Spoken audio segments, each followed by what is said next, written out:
क्यों भाई ऐसा क्यों है? मतलब कि प्रोनाउंसिएशन कुछ और वर्ड कुछ और, even the same word has the different different pronunciations, why the English pronunciation sucks to अस?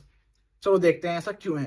पहली बात तो ये कि हमारी लैंग्वेज है नहीं, तो जैसा वो कहेंगे हमें ऐसा करना पड़ेगा। और दूसरी बात ये कि जो इंग्लिश है ना वो कई सारे सोर्सेज से मिलकर बनी है, जैसे कि ग्रीक लैंग्वेज, लैटिन लैंग्वेज है ना, फिर बाद में स्पेनिश, देन फ्रेंच, है ना, even Hindi Hindi has some contribution to the English even. So because of this thing, because of this blending, English pronunciation is like this. दूसरा रीजन ये है कि जब गुटेनबर्ग की प्रेस आई तो इंग्लिश को ना जस्ट बाय लिसनिंग उन्होंने स्पेल करके लिख दिया, और जब उनका मास प्रोडक्शन हुआ तो जैसी स्पेलिंग तब थी ऐसी ही स्पेलिंग आज तक चली हुई आ रही है, चाहे वो स्पेलिंग सही है या फिर नहीं है, लेकिन that is their language, so they have right over this whatever the language, whatever the pronunciation they choose to speak, so that's up to. और जो मेजर बात है वो ये भी है कि इंग्लिश के अंदर खाली 26 लेटर्स हैं और उन 26 लेटर्स की 44 साउंड्स हैं, यानी कि कई लेटर्स ऐसे होंगे कि जिनको दो दो तीन तीन साउंड निकालनी पड़ेंगे, जैसे कि सी की साउंड सा भी होती है, का भी होती है, और कई सारे वर्ड्स ऐसे जिनकी साउंड अलग अलग होती है अलग अलग टाइम पर। This is why the pronunciation differs many times. Okay, ये रीजन है कि why English pronunciation sucks to us. So this is all for this video. We provide you the value and you give us your love.